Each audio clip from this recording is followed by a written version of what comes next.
Assalamualaikum warahmatullahi wabarakatuh. Kami dari kelompok 10 dengan anggota Sabila Febrianti, Salsa Nabila, dan Aulia Kiraina Renel ingin membahas tentang perumusan perbandingan standar akuntansi pemerintahan atau SAKP dengan IFRS serta tantangan implementasinya. Oke, sebelum kita masuk ke inti, kita membahas pengertian dan tujuan pelaporan SAKP dan IFRS. Oke. Standar akuntansi pemerintahan atau SAKP yaitu aturan akuntansi untuk laporan keuangan pemerintah di Indonesia yang berfokus pada akuntabilitas dan transparansi. Tujuan pelaporannya adalah untuk menilai apakah dana publik digunakan dengan benar, efisien, dan sesuai dengan anggaran. Sedangkan International Financial Reporting Standard atau IFRS adalah standar akuntansi internasional untuk perusahaan swasta yang berfokus pada informasi bagi investor dan pengambil keputusan ekonomi. Tujuan pelaporannya adalah untuk memberikan informasi kesehatan keuangan perusahaan untuk investasi ataupun untuk memberikan kredit. Oke, saya akan membahas sejarah dan kerangka singkat tentang standar akuntansi pemerintahan dan IFRS. Oke. Standar akuntansi pemerintahan di Indonesia. Pada awalnya, pemerintah itu menggunakan sistem cash basis, yaitu yang mencatat transaksi ketika ada arus kas masuk dan kas keluar. Tetapi, sejak peraturan pemerintah nomor 71 tahun 2010, pencatatan telah berganti menjadi accrual basis, yang mana pendapatan dan belanja dicatat ketika terjadi, bukan adanya uang masuk atau uang keluar. Hal ini meniru praktik internasional yaitu IPSAS yang tujuannya adalah untuk laporan lebih transparan dan bisa dibandingkan dengan negara lain karena menggunakan IPSAS juga. Sedangkan IFRS yaitu yang berawal dari standar internasional bernama IAS yang diterbitkan oleh IASC sejak tahun 1973. Pada tahun 2001, IASC direstrukturisasi menjadi IASB dan sejak itu standar baru dinamakan IFRS. Dan pada tahun 2005, Uni Eropa mewajibkan penggunaan IFRS untuk perusahaan publik sehingga mempercepat penyebarannya secara global. Kini lebih dari 140 negara telah menggunakan standar IFRS termasuk Indonesia. Tujuannya adalah untuk menyatukan bahasa akuntansi di seluruh dunia. Seperti itu. Untuk pembahasan selanjutnya saya serahkan kepada Sabila Febrianti. Selanjutnya, saya akan memaparkan perbedaan utama antara standar akuntansi pemerintah berbasis IPSAS dengan IFRS. Nah, secara umum, IPSAS diterapkan di sektor publik atau pemerintahan. Tujuan utamanya itu meningkatkan akuntabilitas dan transparansi dalam penggunaan sumber daya publik. Sedangkan IFRS itu digunakan oleh perusahaan swasta yang tujuannya untuk memberikan informasi keuangan yang bermanfaat bagi investor dan kreditur.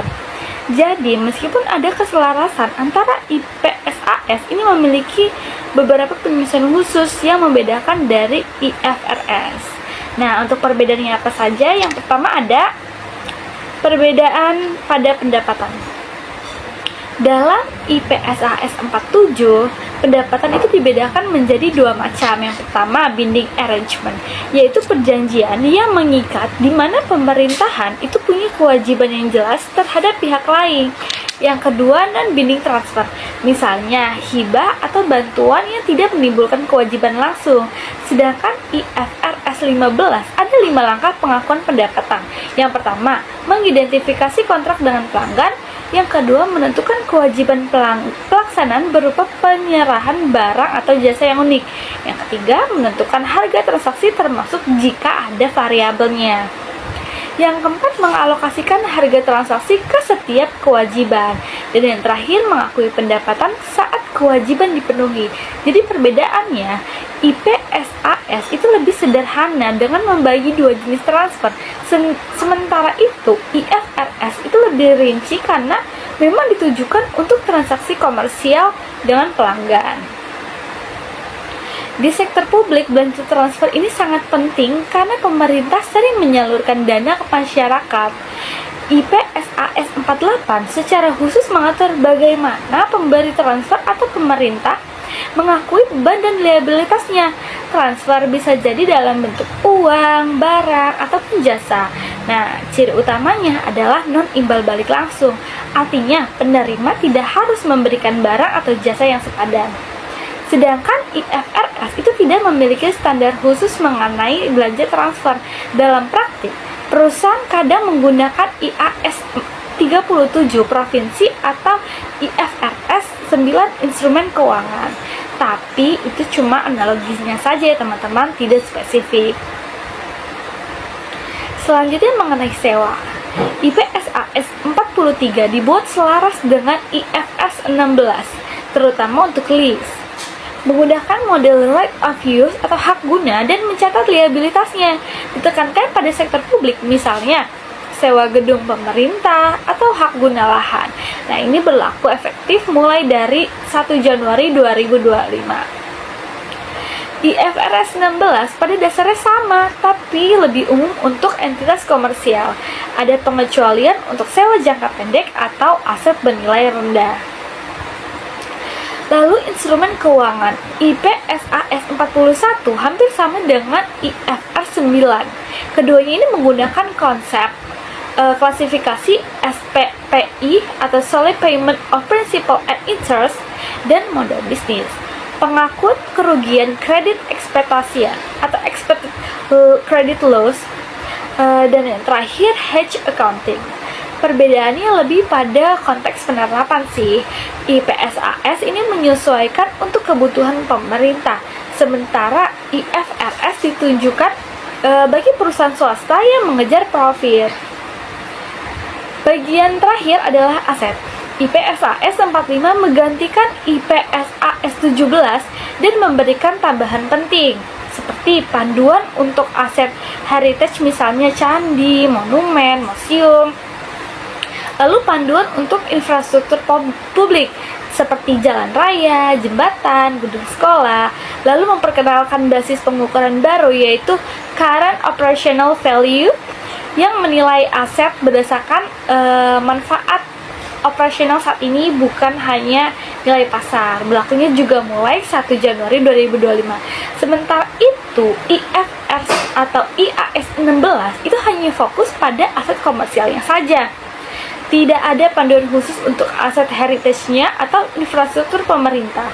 Fokusnya hanya pada biaya perolehan atau nilai wajar dengan orientasi menghasilkan arus kas. Artinya IPSAS ini jauh lebih sesuai untuk pemerintah karena memperhatikan aset publik yang unik dan tidak selalu menghasilkan uang tetapi bermanfaat bagi masyarakat. Nah, selanjutnya kita masuk ke bagian tantangan dan juga solusi. Pertama, dari sisi kualitas data aset dan inventaris. Banyak aset pemerintah yang pencatatannya belum lengkap dan data inventarisnya tidak akurat. Maka solusinya adalah melakukan digitalisasi pencatatan, stok opname yang rutin, serta audit independen untuk memastikan keakuratan. Yang kedua, tantangan kesiapan SDM dan sistem informasi. Masih banyak akuntan di sektor publik maupun swasta yang belum menguasai standar IFRS atau IPSAS. Sementara sistem akuntansi juga belum terintegrasi.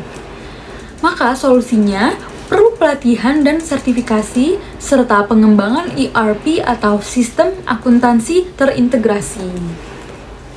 Lalu yang ketiga, masalah harmonisasi SAP dengan PSAK atau IFRS. Perbedaan antara standar publik dan juga swasta menyebabkan BUMN atau BLU harus membuat laporan ganda. Solusinya dibutuhkan roadmap harmonisasi regulasi serta panduan teknis konsolidasi. Lalu yang terakhir, terkait adopsi standar baru IPSAS yang cukup kompleks. Sementara regulasi dan pedoman teknisnya masih terbatas. Maka solusinya dilakukan adopsi bertahap melalui pilot project serta sosialisasi intensif. Nah, sebagai kesimpulan, SAKP dan juga IFRS memiliki fokus yang berbeda. SAKP menekankan akuntabilitas penggunaan dana publik, sedangkan IFRS lebih berorientasi pada kepentingan investor dan keputusan ekonomi. Meskipun ada banyak tantangan, mulai dari kualitas data, keterbatasan SDM, hingga perbedaan standar, hal tersebut dapat diatasi dengan penguatan regulasi, peningkatan kompetensi, digitalisasi sistem, dan juga adopsi bertahap. Dengan begitu, Indonesia bisa menghasilkan laporan keuangan yang lebih transparan, akuntabel, dan juga sejalan dengan standar internasional. Demikian presentasi dari kelompok kami mengenai perbandingan SAKP dan juga IFRS beserta tantangan implementasinya. Semoga pembahasan ini bisa memberikan gambaran yang lebih jelas lagi tentang bagaimana standar akuntansi di sektor publik dan juga swasta dapat berjalan berdampingan. Terima kasih.